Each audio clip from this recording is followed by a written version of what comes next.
দাবি আছে নানি ভাইস চেয়ারম্যানের কাছে? এমপি বাদ দেন, আমি চাই ভাইস চেয়ারম্যান সাহেব সুন্দর কইরা এলাকা চালাইতা।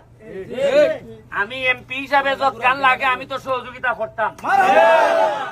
আর তাই ভাইস চেয়ারম্যান হিসাবে তাই যেভাবে কাম করলে সততার সাথে কিভাবে কাজ করলে এলাকার উন্নতি হইব, তাই না গেছে দুই জামাতা উন্নয়ন যাইতাম নি আমি নাকি?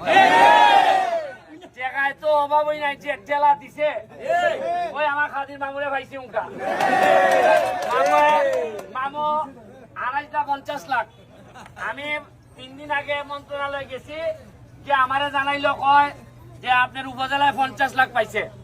তা আমি কইলাম আমি ব্যারিস্টার মানুষ, আমারে 50 লাখ উপজেলার দিলে হইব নি? কয় আচ্ছা ঠিক আছে, আপনার তো ফ্যান, আমি ভিডিও দেখি 1 কোটি টাকা করে দিচ্ছি। আমি আবার মনে মনে কই যে 1 কোটি টাকা তো আনলাম ওই কিলাই যে খাইব রে বাবা, আমি আল্লাহ মাহবুব জানে, পানি সমাজে জানি না চেয়ারম্যান খিলা হইব। যাই হোক, এখন দেখা যাক খাদির মামুয়ে খাইতে পারবা না, কিলাই খাইব না নতুন চেয়ারম্যানে খাইব, এটা আমরা শিওর না এখন পর্যন্ত। আমি ভাইস চেয়ারম্যান সাহেবকে অনুরোধ করবো যে আমি শপথ করছি এমপি হিসাবে আমার রক্তের মধ্যে কোনো হারাম আমি ঢুকাইতাম না।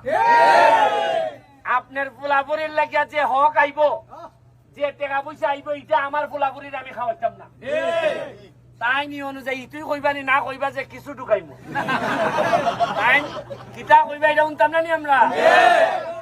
আমি খুশি হয়েছি নতুন লোক আইসন, পুরাতন যারা আসলা তারাও ভালো আসলা, তারাও তারার মতো চেষ্টা করছেন। তবে যারা পাস করছেন না তারাও আমি কইমো, তারার প্রতি অনুরোধ জানাইমো আপনারাও আইন খামেন না কর্তা, লাগে আমি এমপি দিব, আপনারা খালি চেয়ারম্যান ভাইস চেয়ারম্যান হইলে কাম করবো আর অন্য কেউ কাম করতো না, এটা তো হইতে পারে না। এরাও করবো, যারা আছে এরাও করবো। যারা উপজেলা চেয়ারম্যান প্রার্থী আসলা, একজন চেয়ারম্যান হয়েছেন, যারা পাস করছেন না তারাও তো আমরা নেতা।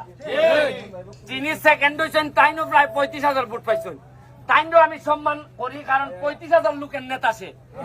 তারে আমাদের লাগবো প্রতিটা মানুষের লইতে আমরা সোনারঘাট, আমরা জানা যাবো যেহেতু একসাথে, যে সোনারঘাটের বাইরে তো আমরা কেউ না, সোনারঘাটের স্বার্থে সবাই আমরা এক। হয়তো বুটের আগে আপনার পছন্দ একজন, আমার পছন্দ আরেকজন, কিন্তু বুটের পরে তো আমরা সোনারঘাটের লাগি। আমি কথা দিলাম আপনার সামনে, এই রাস্তার দাঁড়াইয়া যারা পাস করেন নাই তারাও যদি আমার কাছে বলেন যে দেও আমার 1 কোটি, আমি কাজ করতাম। আমি কথা দিলাম যদি তহবিল তসরুপ না হয় আমি তাহলে 1 কোটি টাকা দিব। খাম আমার কাম হইলে টাকা বইয়া বইয়া টাকা আনো, এমপির কাম কিতা টাকা বইয়া বইয়া খালি তদবির করিয়া খাম আনন। আর আমি তো এলাম গিয়া বেটা সরস, আমি গিয়া ওই টাকা দেখা দিবাইনি না খামরাই লিতাম। আর আমার ডরাই, আমার তো ফেসবুক আছে মনে করে, আর আবার মনে করে ব্যারিস্টারও মামলা নি করে দেয়। হলমিতে আমি তদবির করে আইনা দিব টাকা, আপনারা এখানে বইয়া বইয়া খরচা করতা, আর 2 নম্বরই করতা না, এটি আমার চাওয়া। আমি 2-3টা মিনিট এখন ভাইস চেয়ারম্যান যাই যে পুরা